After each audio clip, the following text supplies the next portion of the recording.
Instead of doing separate notes for 6.5 and homework 6.5, I'm going to lead you through the two problems that are for homework 6.5. Once you take a picture of those, you can upload them to the 6.5 homework, and I'll know that you've watched my videos and taken the notes on that. So for 6.5, the title is Annuities and Amortization Using a Recursive Model. So recursive models are still formulas. They just look a little bit different, and we'll see that we're going to get similar results if we used the other formulas that we've learned. So for number 3 for 6.5 homework, it's about credit card debt. John has a balance of $3,000 on his credit card that charges 1% interest per month on any unpaid balance. Now, John can afford to pay $100 toward the balance each month, and his balance each month after making the $100 payment is given by the recursively defined sequence. So we see that B sub 0 is $3,000. That means the balance at the beginning, at time 0, is $3,000. And then we see this next part, B sub n. Now, B sub n can mean any month of payment. Usually our n's mean payment number of months anyway. And then we see 1.01 times B sub n minus 1. That means 1 month before. So n minus 1. So if it were the 12th month, n minus 1 would be the 11th month. So we take the 11th month balance, multiply that by the 1.01, and then we subtract the $100 of payments. And that's what makes it recursive. Recursive means it's based off the previous month. Okay, now why is it 1.01? You may have noticed in our last lessons, we had 1 plus the rate divided by the number of compounds. Well, there's that 1, and here's this 1. So when we're seeing that 1%, that's the 0.01, but that 1 comes from this formula and our previous formulas. Okay, so that's where they get the 1. They don't just throw it out there. The minus 100 suggests that we're making, or John's making, this $100 payment each month. So we want to determine John's balance after making just the first payment. And so we're trying to find B sub 1. And so for part A, B sub 1, we'll take the 1.01 from our formula, and we're going to multiply that by B sub 0, and then we're going to subtract the $100. Now we know his original balance was that $3,000, and we're going to subtract that $100 that he's paying that month. Now we can just use Desmos to multiply that up and subtract, and we get $2,930. So it includes the interest, and it also includes the subtraction of his $100 each month for that first month. Going back to the questions, it says now to use a graphing utility to determine John's balance when his balance will be below $2,000. How many payments of $100 have been made?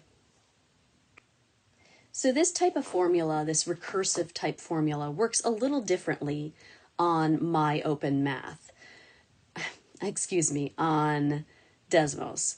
So we need to type in our original, our B sub 0. So we can't do subscripts on Desmos, so we write a function B of 0, so times 0, he owes $3,000, so we type that in the first line. In the second line, we're going to be making a function B of n, and that equals the 1.01 that we had in our formula, times the B of n minus 1. and then subtracting that 100. Now over on the left, you can see where I'm hovering, it says create a table, and that's right here. Okay, so if you click that, then you will get the table for this formula, and you can see after 1 month of payment, his balance is that $29.30 that we had for part A. Now, all you need to do is go down here and start typing 5 and then press enter, enter, enter, and you'll see, and you'll keep going until you get to number 14. So after 14 months of payments, the balance is finally below that $2,000 that we talked about for part B. So at 14 payments, this is part B, the balance is below $2,000. Okay. Now, part C says using this graphing utility, it doesn't necessarily need to be graphing, but you can see that we use Desmos a lot. When will John pay off the balance? So what you want to do is you want to keep pressing enter down in this area here and see where his total will get to 0.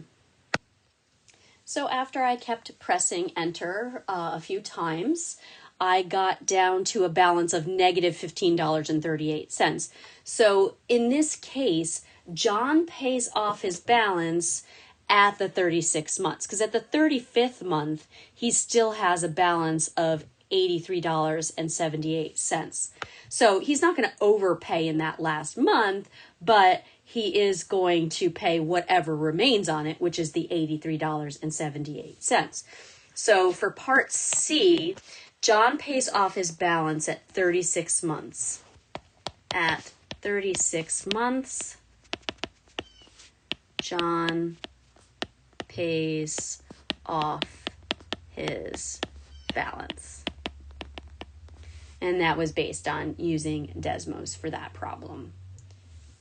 The last question, letter D, what was John's interest expense? Well, we know that he paid $100 each month for the 35 months, and that's $3,500 that he paid. His last payment was that $15.38 from part C. So let's go back and look at that. We see that in that last month, that 36th month, he overpays by $15.38. So how much did he pay that month? Well, if you take the, let's erase this, the $100 minus the $15.38, you'll find out how much his last payment was. And I'm just typing that on my calculator here. And his last payment was $84.62. And so his total payments were $3,500 and the $84.62. So that adds up to $3,584. Okay. Now, how much did he need to pay? Well, the credit card balance was only $3,000. And so $3,584.62 was how much you did pay minus how much he actually owed. And $584.62 is how much he ended up paying in his interest. So this is part D, the $584.62 in interest. In this next problem, we talk about trout population. It says a pond currently contains 2,000 trout. A fish hatchery decides to add an additional 20 trout each month. In addition, it is known that the trout population is growing at 3% per month, the size of the population after n months. is given by these recursively defined sequences.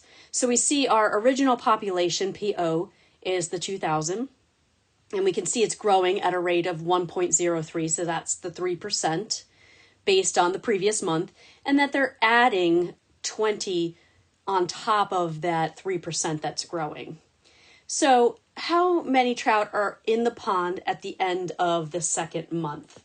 And so what we'll do is we will start our recursive formula by saying P sub 1, so we're going to calculate the first month, 1.03 times the 2,000 from the original plus 20. That's going to give us 2,080 trout. And then from there, we're going to calculate P sub 2. So P sub 2 equals the 1.03. The previous month that we just calculated was 2,080 plus the 20 more that they stock it with. And so we have we end up with a decimal here, 2162.4. And, we can't round populations up. We always round them down. So 0.4 we would round down anyway, but even if it's 0.7 populations, we always round down because we can't have a 0.4 of a trout. So we just say 2162. So round down. All right. Have the population of trout after 2 months is 2,162 trout. Going back to the question, now we're going to have to use a graphing utility to determine how long before the trout population reaches 5,000. So we are going to use the recursive formulas on Desmos to do that. So we can see on Desmos, we want to go ahead and type that the original amount, the P of 0 of the trout population is 2,000, and that this function here, P sub n, the future values of the population, has an increase of 1.03 with the 3% increase, and also adding 20 to their stock each month. And it's based on the previous month. So this is the previous month. You can see it's n minus 1. And so then I click over here for the table to show up. And the table shows up, and I'm going to scroll down until I see 5,000. And you see here in the 26 months, it will take the population to reach 5,000. So after 26 months, the population of trout will be over 5,000. All right, so hopefully that helps. Be sure to upload your notes that you've taken from this video to homework 6.5.